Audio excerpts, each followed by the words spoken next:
I hope that what I did made a mark on history, and it can be like a piece of the puzzle to tell the story, especially about Black history. I'm standing on somebody's shoulders, and I want somebody to stand on my shoulders, and I'll try my best to be a bridge and great support. Yes.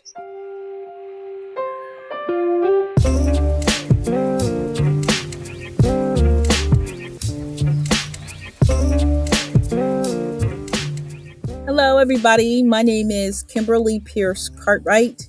I am a quilter, a folk art painter in my art life. In my real life, I'm a news director at a public radio station. Glad to be here. Hi, my name is Andrea Carter, and I am the co-owner of the Ngozi Design Group, living here in Durham and currently working as a textile artist in the Golden Belt Artist Studios.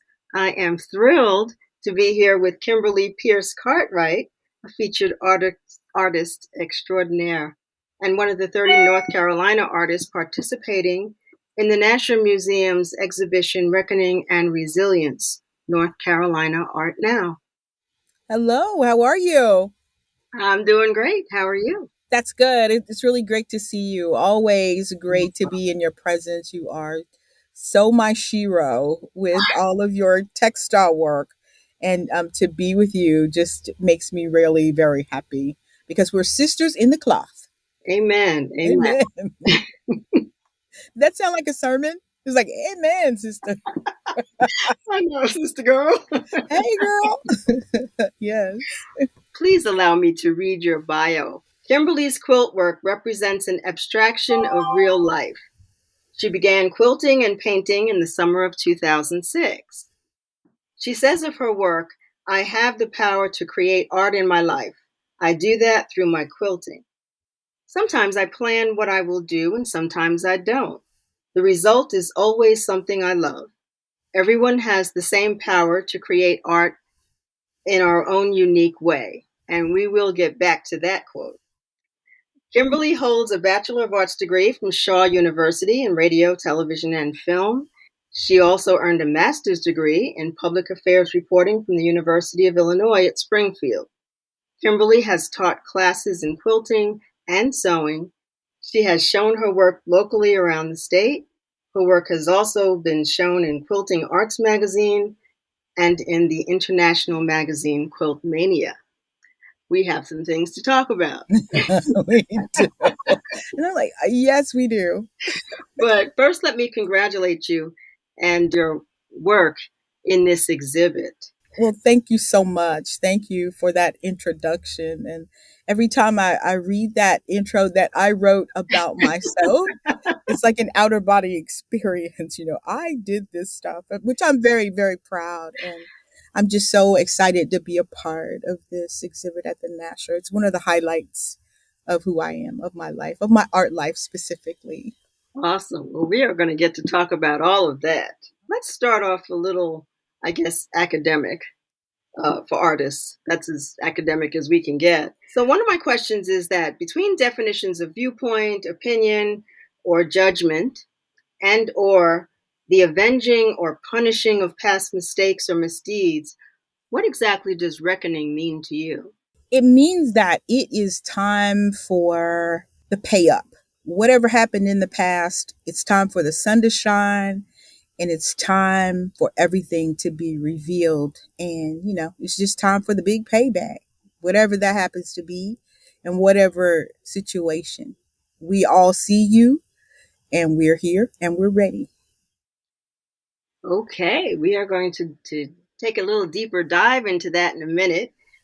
But just to have the main words of this exhibition, I wanted to define resilience as an ability to recoil or recover after bending, stretching, or being compressed.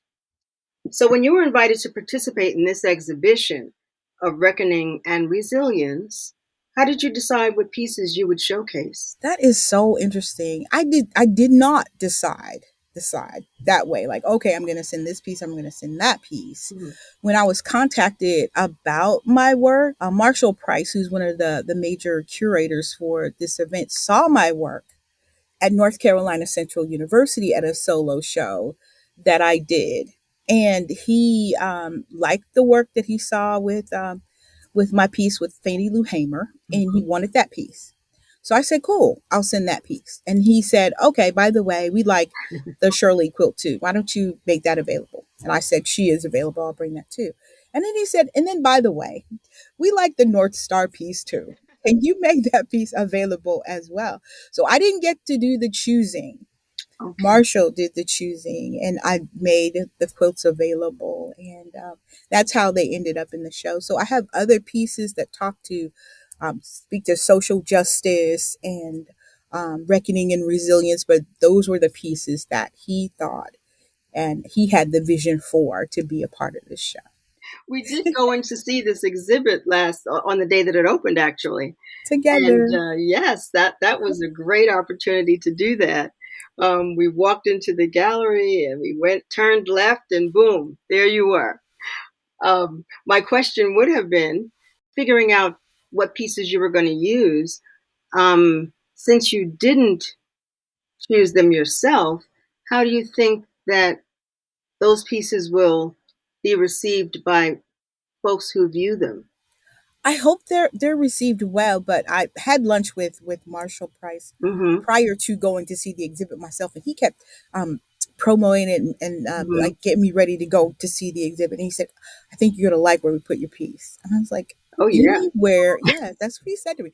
And I said, "Anywhere you put my piece in this exhibit is fine with me. It's inside the fine, you room, know." inside But the he room. said, and then Trevor Schroonmaker, who's the director at the Mhm. Nasher, came through, and I said, "Hi, Trevor, hi," and he said, "I think you're gonna like where we put your quilts in the show."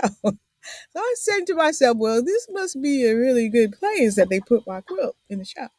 So we had lunch, and then we kind of walked around and talked a little bit, and then Marshall said, "Well, let's just go in and see it." And I turned the corner to the left, and there was my Fannie Lou Hamer quilt, and I was almost in tears. It's the first thing that you see if you go in that direction, and Absolutely. if you turn in the other direction, there's a painting holding an American flag, a young woman holding an American Mhm. flag, and the name of that painting is Liberty.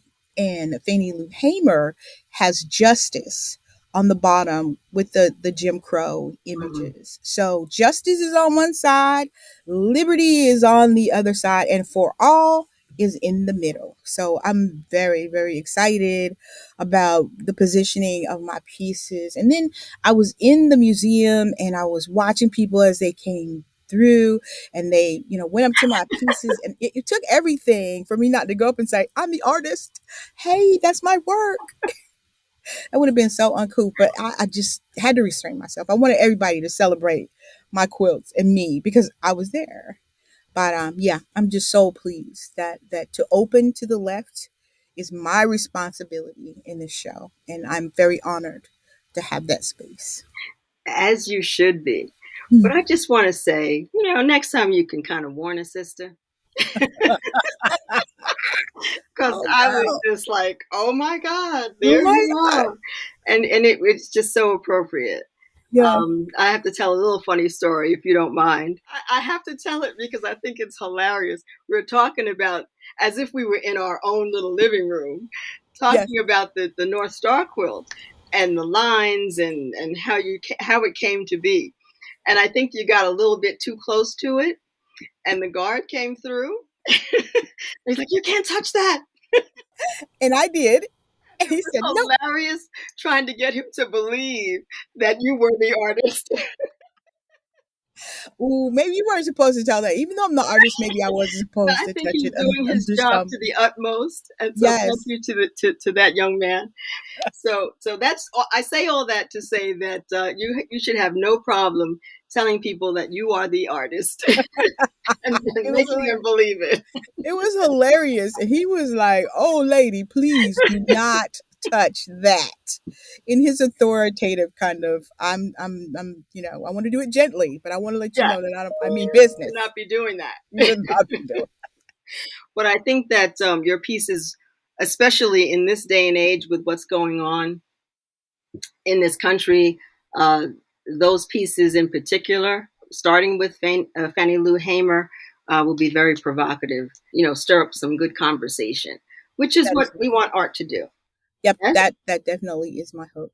Well, I think you mentioned it several times, but one of my questions is like, how are you feeling about this project I'm and being feeling in it? so good about this project. When I went through and I looked at all of the other Mhm. artists and their presentations, I said the world, if the world isn't ready for this, the world needs to get ready for Amen. this. It was such Amen. strength, and there were so many voices, and Yes. black artists and people of color artists and marginalized artists have voice, and they have powerful voice in this show. So I don't know whose idea it was to do this, but it is an amazing idea and such a wonderful show.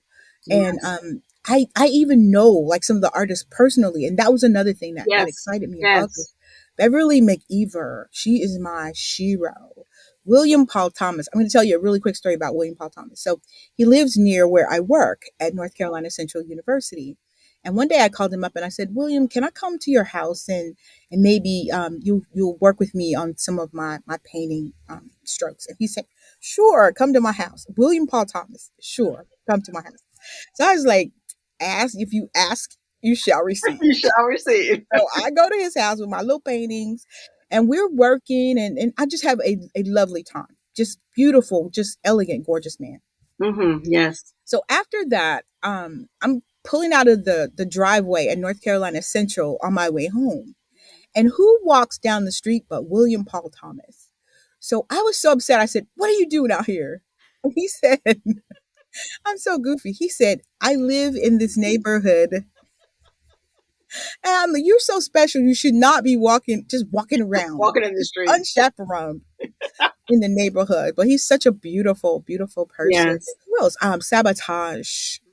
Just lovely, gorgeous spirit, powerful woman with just amazing artwork. I saw her artwork and I almost fainted dead away. Just so beautiful. Julia Guttrell and her trailer, her fix it trailer in the back. Hmm. She's just such a gentle Yeah. person with such strong ideas about what it's like to be human. Hmm. And I was just blown away by the opportunity to be in the presence of these people who I looked up to with their art on the wall. And here my art is on the wall. Yes. So Yes. I just cannot just say how much I really appreciate it being among the number represented in this show. My voice will speak to all of the people who walk through to see. Their voices will speak and will all collectively speak very loudly about reckoning and resilience, not only in North Carolina, but in the world. Amen. I only know a few of the artists that are in this besides yourself, but I stayed longer than I probably should, as my husband and my son were out in the front waiting for us after they had viewed it. Um, but I don't think I've spent this much time in a gallery actually looking at pieces. So I agree with what you're saying. Um, I've always heard this term, art imitates life, or does life imitate art, and all of that. These pieces really do give you something to think about. Okay. So, listen, you are my hero, and you definitely are my art crush. So, when I was told that you were going to be interviewing me, I was grinning just like this ear to ear because I have just admired you for so long. When your Ngozi store was a storefront up on Main Street in Durham, I would always pop in because my friend Pamela Bond was there. So it was a really beautiful place to hang out where people were sewing and creating, and there were all these designers, and their wares were like lined around the walls. It was always a warm place. And then I had my art crush. I'm not going to say his name. I fell completely in art love with him. But just to see you work and to see you open a place where other artists had an opportunity to show their wares, it always impressed me. And I thought of you as a cultivator of culture in Durham. So how did you come to do that kind of work? I know that you are a seamstress and you have a great history in that work, but that Durham location, what was the impetus for that? And then just how did it go? Okay, this was not supposed to be making me cry. Well, don't cry. Or if you do cry, it's like happy tears at least. They are happy tears, and I miss that particular location. I've always had that type of feeling to want to share what I do with other people, whether it was in corporate or whether it was in my new life as an artist. When I came to Durham, Durham makes it so easy sometimes to collaborate with the other folks. I knew that I liked what I did. I was working with a boutique right next door, actually, for about 5 years after I came to Durham from Georgia, from New York, from New Jersey. But we were doing consignments, and there are just so few places where you can share an opportunity for small businesses, small artists to show what they do. We started doing it at Exotique, where they had maybe less than 10 artists. And we went in there and we just boomed that up to I don't know how many. And actually, someone recommended to the person that owned the space next door that we wanted to open a store. I don't know where they got that idea from. I had no idea about it. But I did have a dream years and years and years ago about one day opening a store. And so we took the plunge, we did it, started with 7. It was sad that we had to close it after maybe 4 or 5 years, but it was not, it was just a lot for me to do. And I did want to get back to my art. I'm working on a project now, hopefully, that we can bring something like that back to Durham. But the bottom line is, I love to collaborate. And so that's how all that came about. I mean, I love your vision about sewing and your craft work. And we did a photo shoot in that gorgeous, gorgeous coat that you were wearing. It was something that you made. And you know, I was threatening you the whole time. Like, Yes, I you am going were. to, I don't know what I got to do, but I'm going to get that coat. So can we talk about like your design principle and then how you approach putting thread to cloth? Another thing I had in my head for years before I actually retired from the corporate world was being able to make a gown from remnant pieces of fabric. So that's kind of what I did. I worked with Nina Freelon in a project years ago called the Clothesline Muse. Yeah. And I really was trying to start playing with making garments out of pieces of material and trying to imagine what our ancestors did and how they repurposed things and made quilts and sewed clothes and did all that kind of stuff. Of course, my mom taught me how to sew, but it was different than what I had in my mind. So she taught me the techniques. She taught me how to use a sewing machine. But putting pieces of fabric together, I think it was just the right timing when you have conversations about sustainability, imagination, language, how we communicate to each other with what we wear and what we look like and color and technique.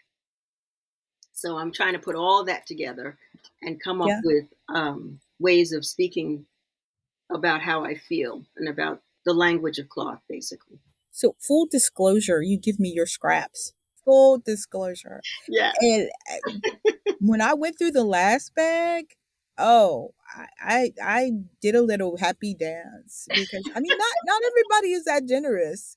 And all of it is African print fabric. yes, So do you yes. work outside of African print or Is that basically where you find yourself? I do work with all kinds of fabrics. Don't particularly like working with novelty fabrics like satins and polyesters and things like that. Number one, because they're not natural fibers, but number two, because they're very weird trying to sew if you're not really trained. And I am, for lack of a better phrase, a self-taught, seamstress with my mom's guidance. So I've been sewing for over 40 years. But basically now my passion is learning about African textiles. Now, African prints are not particularly a African textile. It's inspiration from Indonesian batik, which is where it started years ago. But 100% cotton is easier to sew. So I don't have to necessarily think about the technique of sewing so much as the creation of a beautiful piece that speaks to folks outside of myself. What about the reckoning and resilience for you when you went through the museum to see all of the pieces? Then what did you come out with on the other side? Well, I'll be honest, one of the reasons I wanted to join Golden Belt was so that I would be immersed in an environment of artists and be able to collaborate and talk and learn. So when I went through the exhibit, I think we went in two different directions. And it just was such a heartfelt experience, an emotional experience to kind of see what other people are thinking and how they express themselves with cloth or with paper or with canvas or with, putting mixed media. I never had an opportunity to be around folks or to be around pieces like that. When I walked through, like I said, I took longer than I probably should have at that point, but it was very heartfelt. Things that I didn't necessarily witness myself, even at my age, because I was born in New York. So I didn't even experience some of the things that people experience down here that are my age. One of my seamstresses is a little bit younger than me, actually, I think. But she, we would sit and talk, and she would tell me all about, Underground Railroad quilt codes and hanging quilts on the fence and different kinds of trees to identify safe houses. So to see, I don't know the ages of the artists in this exhibit, but there are a variety. I do know that, and to just see that their perspectives was kind of really heartfelt for me. But it Very was an much. experience. So back to you, sister. Got questions. I wanted to know: do you have any specific connections with women who quilt? Um, Folks who've quilted in the past, and women who quilt now. Girl, I am a part of the African American Quilt Circle of Durham, North Carolina. And because of the Quilt Circle, I am who I am today. One of the founding members of the Quilt Circle asked me to make a quilt in 2006. I'd never made a quilt before. She said, "Whatever you make, we'll hang it up." So I was like, "Okay, I'll do. Love that. I'll try it." So I bought my quilt to the show. They hung my quilt up, and a French photographer was there from Quilt Mania magazine. Took a picture of my quilt and put it in the magazine. All right now. All right now. And I didn't even know it was in there. So when the magazine came out, they brought it to me and I started crying. See, that's I what we started do. crying. That's Yeah. what And they we were like, "Why are you crying?" I was like, "This happened to me because I followed directions." So from that moment until this moment, whenever I get the feeling or somebody asks me to do something and it's in my power, I try to do it. And then from there, blessings just come to do. me Yes. Yeah. in my art life. So because of the quilt circle, I would not have experienced that revelation in my life. And I'm forever grateful to those sisters. I mean, if you make a quilt and it's upside down and sideways and bring it to the quilt circle, they will applaud you, bow down as if you Oh my are goodness. like the majesty of quilt work, and you just like you just put some stitches in it because you wanted to. Okay, I'm But gonna make some phone calls. it is love, it is sisterhood, it Yes. is a bright star in a place where I just found some of who I am, and I will always be grateful to those women. And whenever you do something, whatever you do, Hmm. everybody puts up like, I did this today. My work is gonna be here.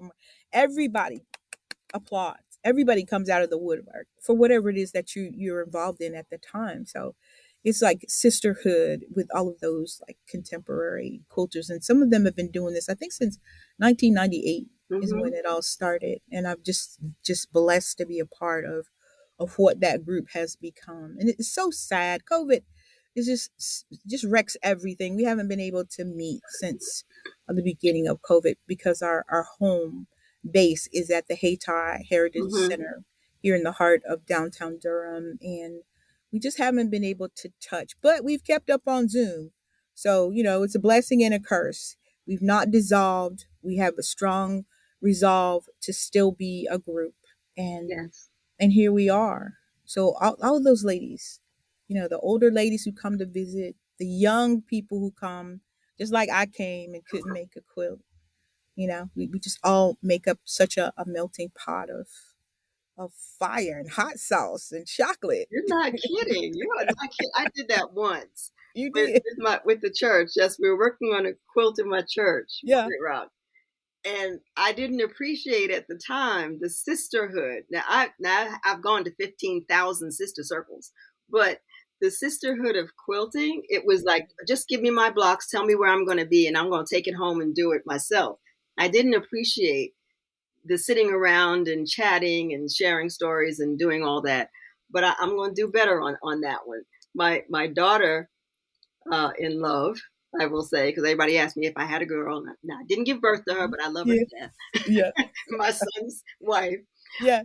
she does podcasts. So I was asking her, like, oh, what do I do? What do I do? I have to do this thing tomorrow. And she was like, well, make sure that you know, ask a question about quilting because people don't just up and start quilting.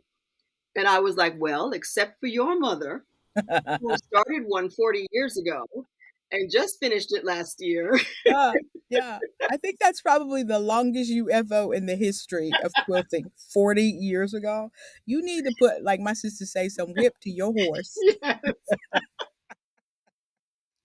So that Get was my, going. but it made me Yeah. appreciate when people talk about doing a quilt, that's some work right there. It is. It That's is some some work. work, and I'm the kind of quilter. I don't use the blocks.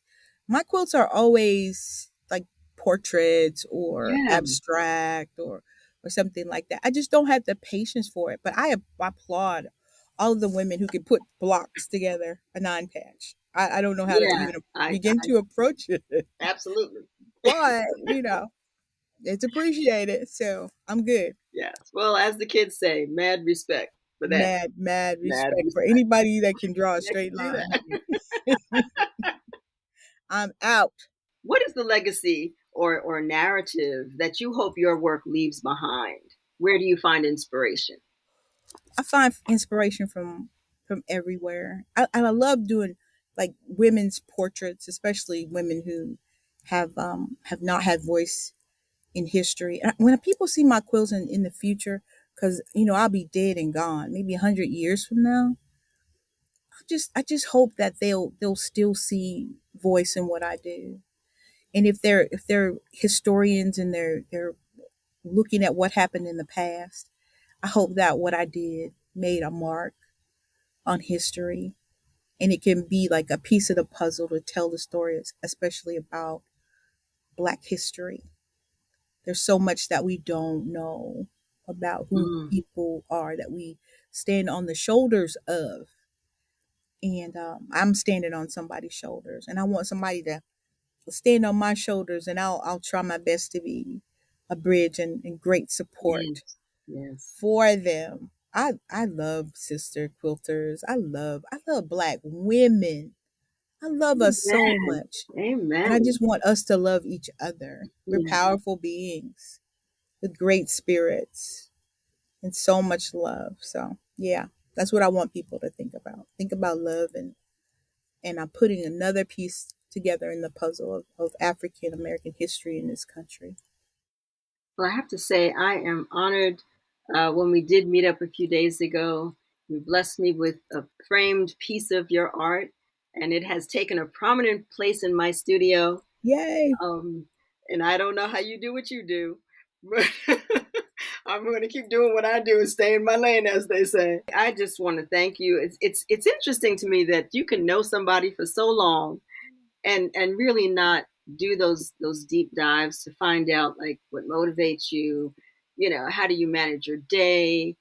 Um, I did promise I was going to get back to that. Everybody creating art in their own way. So I Yes. want to ask you a little bit more about that. Yes. What Yeah. is your favorite way to express yourself, and what did you mean by that? So I love folk art painting. Yeah, I love when people just throw paint up there and we just wait to see what happens. And it's art. So if you're thinking, well, I can't create anything, yes, you can. And it's just your own way of creating. And in my opinion, no judgment. If you think it's art and it's yours, then that's what it is. It's art. Period. End of story. So that's what I meant by that. Everybody creates in their own special way. And I want to get to something too, like when you said we all just known each other for so long. So you said to me, you know what, I've known you all this long time and I didn't know that you were on the radio. yes, And I said, that could really happen. yes. Because yeah, I mean, Had no idea. everybody doesn't have to know Kimberly Pierce Cartwright as a radio personality. But that was funny to me because we did know each other for a while. Exactly, for years and years, and we knew the same artists and Honest, the yeah, same the same circles. people. And I'm in the car, and I'm so glad I wasn't driving because I was like, "And this is Kimberly Pierce Cartwright," and I was like, Yes, yes, yes. It's me. I'm "Yes, Kimberly. yes," Yeah, and yeah. we will definitely be doing some things going forward and sharing in that spirit of love and sisterhood, and you Yes, know, building up our shoulders. My shoulders aren't huge, but I might be able to hold up one or two folks. I think so. You're already holding us up in blessings. Mwah. Love Yes, you, girl. yes. I love And you too. congratulations. Thank you. Thank you. Thank You you. keep pressing because there's some things out there that I'm sure that you've got your eye on I do. as far as lifting people up in art. And I applaud you for the forward thinking and the vision.